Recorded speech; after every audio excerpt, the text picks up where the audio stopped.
Hello everyone, welcome to Guild Mentor online e learning platform. आज के session के अंदर मैथ्स की क्लास को कवर करेंगे।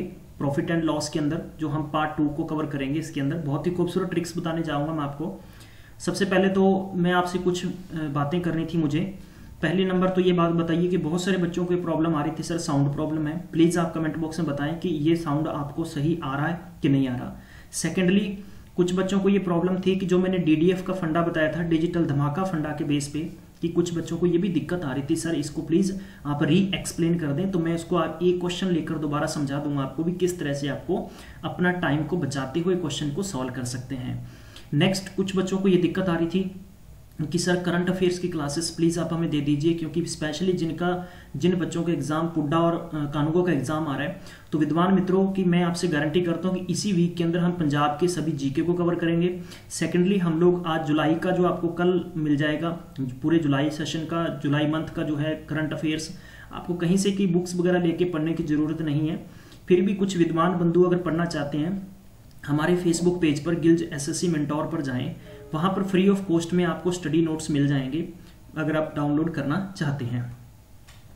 चलिए हम आज का लेक्चर शुरू करते हैं। अगर आप चाहते हैं कि गिल्ड मेंटोर के द्वारा Punjab patwari, food supply inspector and Rajasthan patwari, RPF, railway, group D संबंधित सभी नोटिफिकेशन, अपकमिंग वैकेंसीज के नोटिफिकेशन आपको टाइम टू टाइम इसकी पूरी जानकारी मिलती रहे, तो गिल्ड मेंटोर को सब्सक्राइब कर लें और सब्सक्राइब करने के साथ में बेल आइकन को जरूर दबाएं। चलिए मैं आज की क्लास शुरू करता हूं। बहुत ही बेहतरीन कुछ क्वेश्चंस बताऊंगा मैं आपको, यानी कुछ बेईमान दुकानदारों के संबंधित बातें करेंगे, कुछ अच्छे दुकानदारों के संबंधित भी बातें करेंगे। सबसे पहला क्वेश्चन लेते हैं, बहुत ही खूबसूरत क्वेश्चन है आपका। जैसे मैंने एक मल्टीप्लाई लिया है, मैंने बेशर्ता डेसिमल में लिया है। देखो मैं आपको क्लियर बता दूं कि जैसे मैंने कोई भी नंबर ले लिया, इस प्रकार से पेपर में क्वेश्चन आते हैं। क्या ये पेपर में तो ऐसे भी आ सकता है? यार अब ऐसे आ सकता तो मुझे एक बात बताइए, पेपर में ऐसा टाइम नहीं होगा कि आप इनका स्केयर निकालें, तो बेशर्ता आपको काम क्या करना पड़ेगा? क्या हम इनको इस तरह से नहीं लिख सकते भाई 637 इंटू 637? तो जब यहां पर आप मुझे याद रखेंगे कि डीडीएफ ही आपका एकमात्र ऐसा आपके पास ऑप्शन होगा कि जिससे आपकी आंसर बहुत ही कुछ समय में आ सकता है। जैसे देखो 6 और 3 9 हो गई, ठीक है, ये भी 9 बन गए, ये भी 9 बन गए और ये भी 9 बन गए। मेरी बात समझ गए? अब आपके पास 7 बचा, 7 को 7 से मल्टीप्लाई कर लीजिए, कितने 49, 49 का मतलब 13, 13 का मतलब 4, तो यूनिट डिजिट 4 आया। इसका मतलब है कि 4 ही इधर आएगा, तो 4 को 4 से करेंगे 16, और 16 का मतलब 7। यानी जो आपके पास ऑप्शन होगा उनके सम ऑफ द डिजिट्स की वैल्यू अगर 7 आती है तो वही आपका आंसर क्या होगा? करेक्ट होगा। ये मैं आपको गारंटी के साथ कह सकता हूं। इसी तरीके से मैंने क्वेश्चन लिया आपके लिए, स्क्रीन पे आपने दिख रहा होगा कि मुझे मल्टीप्लिकेशन, इसको मल्टीपल करना है। देखो सबसे पहले बहुत सारे यूट्यूबर, टीचर्स, इवन की कोचिंग क्लासेस में बताया जाता है कि बच्चों पिछले डिजिट को देख लो। जैसे मैंने 8 को 6 से किया तो मेरे पास 48 आ गया, ठीक है। 48 को मैं 9 से करूंगा तो इसका मतलब 48 को 9 से करूंगा तो 8 में 72 है, यानी पीछे 2 आना चाहिए। तो मैंने तो सभी के 2-2 लगा दिया। अब आप क्या काम करेंगे? यानी अब आप क्या काम कर सकते हैं? आपके सामने ऑप्शन होगा, भैया तो तुक्का लगाइए या आप इसको मल्टीप्लाई करिए। तो ऐसी स्थिति के अंदर मेरे प्यारे बंधुओं आपके गलत होने के ज्यादा चांसेस होते हैं। तो इन प्रकार से देखो, पेपर एसएससी की बात करूं ना मैं, एसएससी के अंदर जैसे कि मैंने क्रैक किया है तो I am working as a good job in SSC, but मेरे प्यारे बंधु आपके पास स्टिल अच्छा टाइम बचाने के लिए आपको कैलकुलेशन को खाना पड़ता है। तो आपको क्या काम करना, देखो मैंने यही कैलकुलेशन खत्म कर दी, मुझे कुछ करने की जरूरत नहीं है यार। देखो मैंने क्या काम किया, 9 बना और 9 बना। मुझे मालूम है कि इनका मतलब क्या होता है, 0। मैंने आपको बता रखा था कि जब भी सम ऑफ द डिजिट 9 बने उसको 0 मान ले आप, ठीक है। क्या मान ले? 0 मानेंगे तो इसका मतलब मेरे को ये पता चल रहा है 0 का मैं किसी भी नंबर से मल्टीप्लाई करूंगा तो उसका आंसर 0 ही आना चाहिए। अब मैं इसको चौथे से शुरू करूंगा, पीछे से। देखो मैंने क्या किया, 2 और 5 7 और 2 9, 0 कर दिया, ठीक है। इसका मतलब ये यहां इसको 0 कर दीजिए। अब मेरे पास बन गया कि 6 और 4 10, 10 और 7 17, ठीक है। 17 और देखो एक मेरे पास 6 बन गए। मैं इसको डायरेक्ट जोड़ रहा हूं, इनडायरेक्ट जोड़ने की, हालांकि मैं इसको ऐसे भी कर सकता हूं, 4 और 5 9 काट कर दो, 6 और 6 12, 12 में जब 14 जोड़ेंगे तो 26, 26 का सम ऑफ डिजिट 9 बनता है, लेकिन अपने को क्या चाहिए? 0। इसका मतलब ये ऑप्शन हो नहीं सकता। अब देखो मैंने 5 और 4 9 काट दिया, ठीक है। 3 और 5 8 और 1 9 काट दिया, ठीक है। और ये भी मैंने 9 काट दिया, मेरे पास क्या बचा? 1। मुझे तो 0 चाहिए, इसको भी छोड़ दीजिए। आगे बढ़ लेते हैं, 9 का 9 हो गया, 8 और 1 9 हो गया, ठीक है। 7 और 2 9 हो गया, ठीक है, 5 और 4 9 हो गया, ठीक है, 6 और 1 बन गया 7, तो ये तो ऑप्शन हो नहीं सकता। अब आपके पास एक ऑप्शन बचेगा, लेकिन मैं इसका करेक्ट आपको करके दिखाता हूं। देखो 8 और 1 9 हो गया, इसको काट दीजिए, 9 हो गया, ठीक है, 7 और 2 9 हो गया, 6 और 4 10 और 8 18 होते हैं, सम ऑफ डिजिट कितना बना 9, तो उसका मतलब आपका फर्स्ट ऑप्शन करेक्ट है। विद्वान मित्रों, बहुत सारे क्वेश्चंस आपको इस तरह से मिलेंगे। मैं आपको यकीनन तौर पे कह सकता हूं, मैं आपको इतने गारंटी के साथ कह सकता हूं कि जैसे कि आपको पेपर के अंदर ये क्वेश्चन इस तरह से दे दिया गया है। चलिए मैंने क्वेश्चन लिखा है आप सबके सामने, मुझे जरूर बताएं कमेंट बॉक्स के अंदर प्लीज, मुझे तसल्ली हो जाएगी यार कि यार स्टूडेंट्स ना किसी टीचर की बात को अच्छे से फॉलो करते हैं। ठीक है, चलो मैं इसको यूं दे देता हूं। अब देखो इस प्रकार का पेपर में क्वेश्चन आ गया।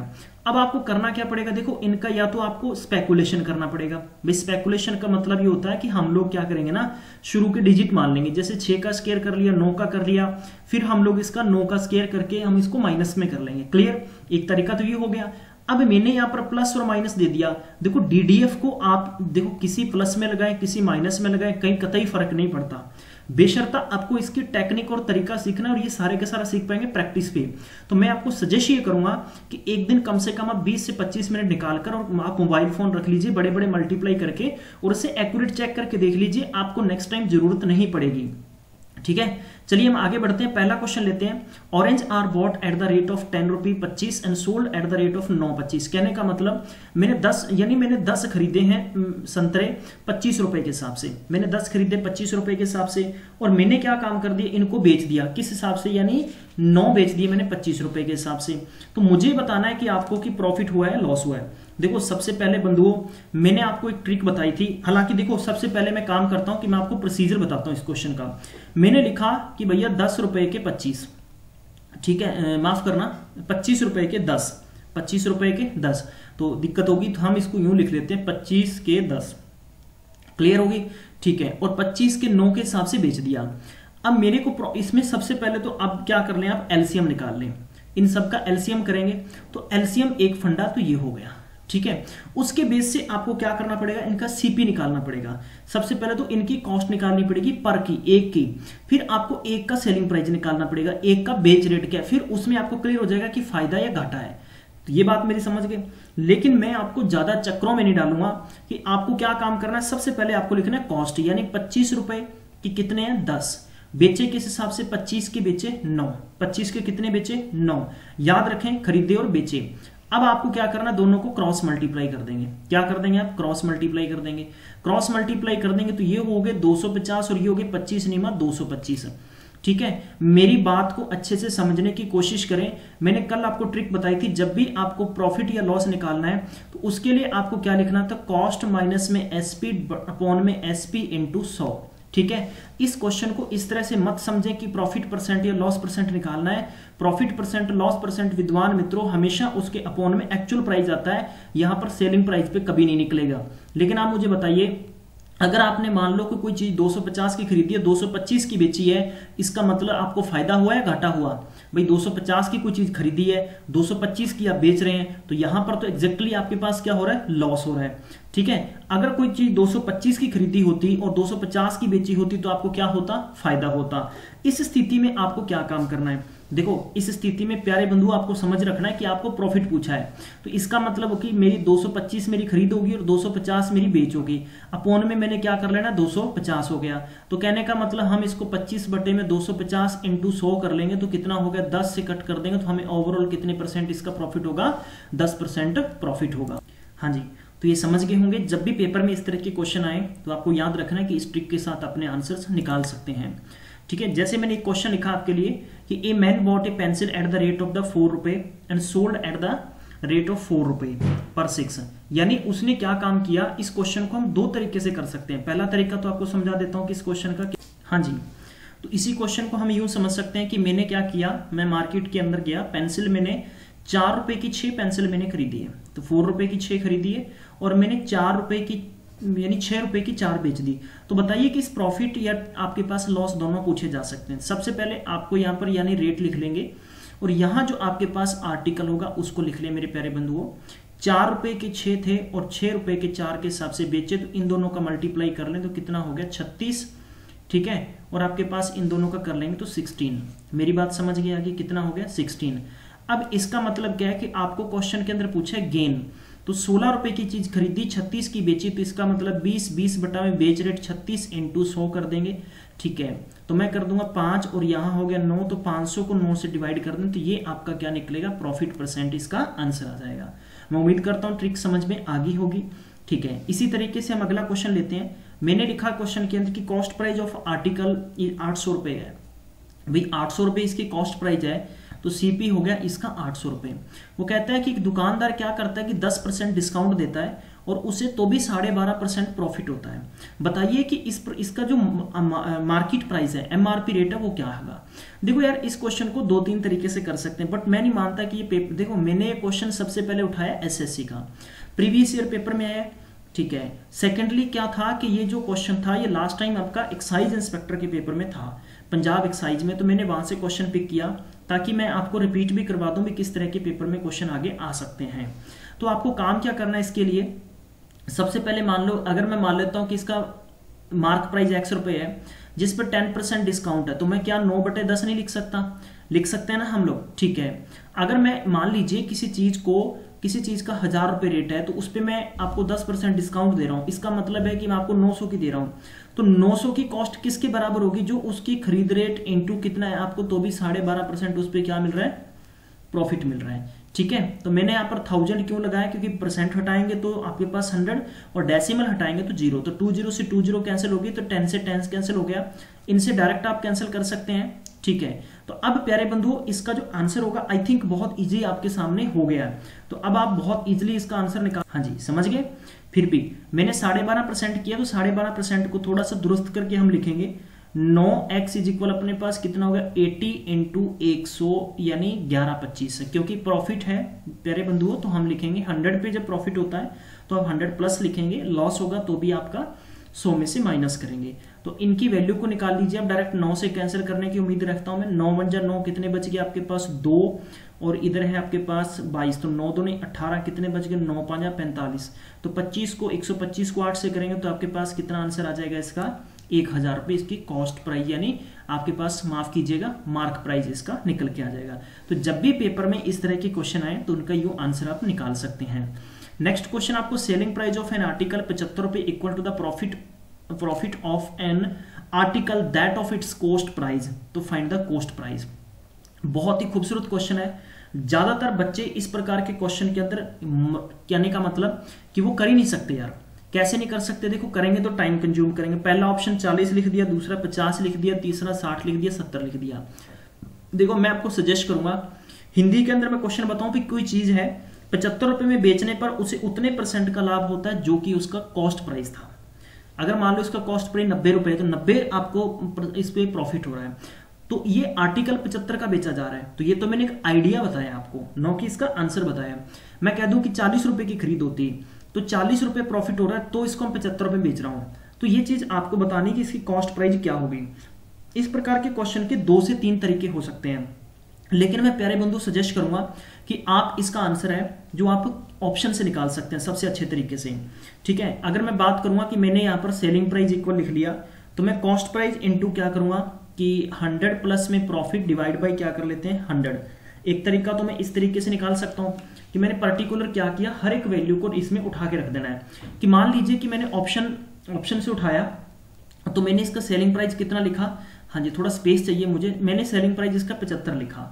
तो मैंने लिखा कि 40 रुपए अगर इसकी खरीद है तो इसको 40 का प्रॉफिट हो रहा है, तो मतलब 140 अपॉन में 100, तो मैं 0 से 0 कैंसिल कर दूं, 0 से 0 तो कितना हो गया 14 छिके 56 रुपए, जो गलत है। कहने का मतलब उतना ही आंसर आना चाहिए। सेकंड अगर अपने 50 रख लेते हैं तो 50 इंटू 150 डिवाइड बाई 100, 0 से 0 कर दिया तो कितना हो गया 15 5 75।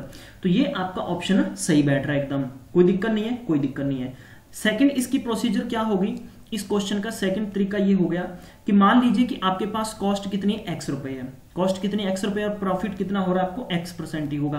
अब आपके पास क्या होगा कि इसको यूं लिख सकते हैं कि cost into cost divide by 100, कहने का मतलब x² डिवाइड बाई 100। तो ये आपके पास क्या आ गया इसका प्यारे बंधुओं, प्रॉफिट आपकी अमाउंट आ गई, जो भी प्रॉफिट आपने कमाया है।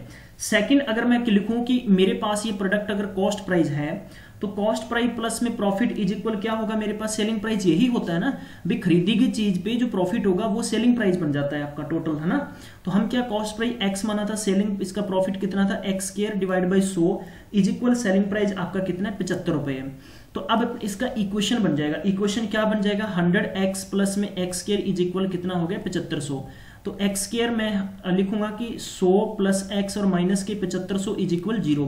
तो इससे इक्वेशन बनाना पड़ेगा, ठीक है, एक तरीका ये हो गया। अब इसका क्या है कि हमें चाहिए इसकी ट्रिक की अप्रोच, तो मैं इस तरीके के क्वेश्चन के आपको रामबाण विधि देता हूं, ऐसी देसी दवाई देता हूं कि जब भी आप इसको लेंगे तो आपका चाहे पेट दर्द है सिर दर्द है एकदम जबरदस्त तरीके से काम करेगी। ये ट्रिक आप अपनी नोटबुक में लिख लें, जहां भी आपको क्वेश्चन मिले और इसमें यही आंसर आप लगा दें। चलिए, और माइनस के 50 कर देंगे आप, ठीक है। माइनस के 50 क्या है कि ये माइनस के 50 आपके कहां से लिए हैं, ये मैंने ऑप्शन से उठाए नहीं है, ये एक्यूरेट वैल्यू से उठाए। देखो कॉस्ट प्राइस निकालना है, ख्याल रखें कि 10 इंटू आपने रूट में कितना लिखा 25 प्लस में एक्स की वैल्यू हमने क्या मानी 75 जो गिवन है, और माइनस में 50। इन दोनों का सम करेंगे 100 माइनस 50, तो आपके पास क्या बचेगा, चलिए गाइस आपके पास क्या बचेगा ऑप्शन 50 ऑप्शन बच गया, ठीक है। एक तरीका तो ये हो गया। अगर आपको मैं प्यारे बंधु यहां पर चीज बताता हूं, जब आपको कहा जाए कि प्रॉफिट परसेंट कॉस्ट के इक्वल है, कॉस्ट के इक्वल है, तब आप ये ट्रिक अप्लाई करेंगे। अगर आपको कहा जाए कि लॉस कॉस्ट के इक्वल है तो तब आपको, यानी लॉस इक्वल है तो तब आपको क्या कर देना, यही ट्रिक में थोड़ा मॉडिफाई कर देना, इसको 25 माइनस में एक्स और यहां प्लस में 50 कर देंगे, ये ख्याल रख लेना है। यानी इस क्वेश्चन के अंदर आपको प्रॉफिट कॉस्ट के इक्वल बताया था, और अगर आपको लॉस कॉस्ट के इक्वल बता दें तो यानी यहां पर क्या कर देंगे माइनस और यहां पर कर देंगे प्लस, इतना ख्याल आपको रखना है। आगे बढ़ते हैं, हम नेक्स्ट क्वेश्चन को ले लेते हैं। नेक्स्ट क्वेश्चन आपके सामने है कि ये क्वेश्चन यार प्यारे बंधु इस तरीके से भी आ सकता है। क्वेश्चन जैसे मैं ले लेता हूं, बेईमान दुकानदार है, दुकानदार बड़े बेईमान होते हैं, कई होते हैं, मैं सभी को नहीं कहूंगा, कई अगर ऐसा कोई स्टूडेंट है तो प्लीज आप इसको माइंड मत करना यार। एक बेईमान दुकानदार 1 किलो, यानी 1 किलो के स्थान पर आपको कितना सामान देता है, आपको 800 ग्राम सामान देता है। कितना सामान देता है, 800 ग्राम देता है, और वो आपको कहता है कि भाई मैं तो आपको लगे रेट दे रहा हूं यार, ठीक है, लगे रेट दे रहा हूं तो भी उसको क्या हो रहा है, प्रॉफिट हो रहा है। तो इस प्रकार के क्वेश्चन देखो, इसको ग्राम में चेंज कर लें तो कितना हो गया आपके पास 1000 ग्राम और 800 ग्राम, तो खरीदी गई और बेची गई। बस मैं तो एक ही चीज कहूंगा कि खरीदी गई बेची गई अपॉन में बेची गई इंटू 100, इसको कभी मत भूलें, और आपका आंसर आपके सामने कुछ ही सेकंड्स में होगा। 4 इंटू तो 25% वो क्या कमा रहा है, प्रॉफिट कमा रहा है। तो इस प्रकार के क्वेश्चन पेपर में डेफिनेटली आपको देखने को मिलेंगे। आगे मैं एक क्वेश्चन और समझाऊंगा, उसके बाद में हम नेक्स्ट ट्रिक की बात करेंगे नेक्स्ट क्वेश्चन के अंदर। जैसे मैंने कहा कि हाँ जी, cost of the two products, CP of 2 products कितना है अपने पास 1680 रुपए है, 1680 है। उनमें से एक को मैंने क्या कर दिया, एंड वन ऑफ देम मैंने बेच दिया 12% प्रॉफिट पर, ठीक है, 12% प्रॉफिट सोल्ड। मैंने यहां पर इसको शॉर्ट तरीके से लिख रहा हूं, इसको माइंड मत करना, ठीक है। और सेकंड को मैंने क्या कर दिया कि जो मेरे पास दूसरा था उसको मैंने मेरे भैया 16% लॉस पर बेच दिया, 16% लॉस पर बेच दिया। मैं आपको उस क्वेश्चन एक्सप्लेन करूंगा, प्रॉपर तरीके से समझ लीजिए। एट द एंड ऑफ, यानी कुल मिलाकर मैं कहूं कि ना मुझे प्रॉफिट है ना मुझे फायदा, तो बताइए इसका आपको आंसर बताना है अलग अलग तरीके से कॉस्ट प्राइस क्या थी। समझे क्वेश्चन क्या है, क्वेश्चन ये है कि मैंने क्या किया, बाजार के अंदर मैंने जूते खरीदे सैंपल के तौर पर। मैं एक शॉपकीपर हूं, मेरे को ये नहीं पता भी ये कितने का, और ये मुझे ये नहीं पता, लेकिन दुकानदार ने मुझे टोटल बता दिया कि भैया ये 1680 है। मुझे ये नहीं पता भी 1000 है, ये 680 है, ये 1200 है, 480 है, कुछ भी हो सकता है, ठीक है। तो मैंने क्या कर दिया, इसको जैसे मैंने मेरी दुकान के अंदर ले जाके बेचा तो मुझे इस पे 12% फायदा हो रहा है। मैंने जैसे ही इसको बेचा तो मेरी 16% मुझे घाटा हो गया। मेरी टोटल खरीद कितनी की थी 1680 की, तो मेरी पॉकेट में 1680 ही आ रहे हैं, इससे ऊपर कुछ नहीं आ रहा, यानी जितने का खरीदा उतने का ही बेचा। तो इस प्रकार के क्वेश्चन को लॉन्ग ट्रिक से भी समझा देता हूं मैं। देखो लॉन्ग प्रोसेस से आप करेंगे तो आपको मान लीजिए इसकी कॉस्ट क्या माननी पड़ेगी, x रुपए माननी पड़ेगी, x रुपए माननी पड़ेगी। तो दूसरे की कॉस्ट आप क्या मानेंगे, सेकंड की, तो ये हो गए सेकंड और ये हो गया फर्स्ट। तो हम क्या करेंगे, टोटल आपको कितना दे रखा है 1680 में से इस x को कम कर देंगे। भी मान लो मैंने पहली चीज मान लो 800 की खरीदी है यार, तो दूसरी 1680 टोटल है ना, तो उसमें से 800 कम कर देंगे तो आपके पास रुपया निकल के आ जाएगा सेकंड का। ठीक है। अब मुझे देखो इसका प्रॉफिट एंड लॉस इक्वल है, तो इसका मतलब है कि मुझे पहले पे कितना हो रहा है 112%, यानी 12% प्रॉफिट हो रहा है, प्लस में दूसरे का कितना हो गया, हाँ जी 80 माइनस में हम क्या कर देते हैं x इंटू में कितना 84 x बटा 100 इज इक्वल मैं लिख लेता हूँ 1680। मैंने इक्वल क्यों रखा, क्योंकि जितने का खरीदा उतने का बेचा। मुझे बताइए आपको टाइम लगेगा कि नहीं लगेगा इस प्रकार क्वेश्चन में, तो मैं सजेस्ट नहीं करूंगा कि ऐसा तरीका आप अप्लाई करें, ठीक है। ऐसा तरीका बिल्कुल भी नहीं करना, आपको ट्रिक अप्रोच नोट रखनी है कि अपनी नोटबुक के अंदर ये नोट्स बना लें सभी के सभी। पहले पे प्रॉफिट दूसरे पे लॉस, यानी 12% हुआ है 16% हुआ है, ठीक है। वो कह रहा है कि टोटल पे ना तो प्रॉफिट है ना फायदा है, इसका मतलब ये 16% और ये 12%। इसको हम एलिगेशन के तरीके से चेंज कर लेते हैं, तो 4 और कितना बन गया 3, तो आपको पहले की कॉस्ट पूछिए, तो 4/7 इंटू 1680 कर लो, ठीक है। कट कर देंगे 7 दूनी 14 और 7 चौका 28, तो पहले की कितना का 24 चौका 96, 960 रुपए कीमत बनेगी पहले की। 1680 में से कम कर देंगे तो बंधुओं आपके पास 720 रुपए दूसरे की कीमत बन जाएगी। इस प्रकार के क्वेश्चनों को दांसू तरीके से आप आंसर निकाल सकते हैं। उम्मीद करता हूं कि मैंने जो आपको टीच किया है बहुत अच्छा पसंद आया होगा। प्लीज इसको मैक्सिमम टाइम शेयर कर दें और हाँ लाइक करना नहीं भूलें। मिलते हैं अगले वीडियो में, तब तक अपना ख्याल रखें।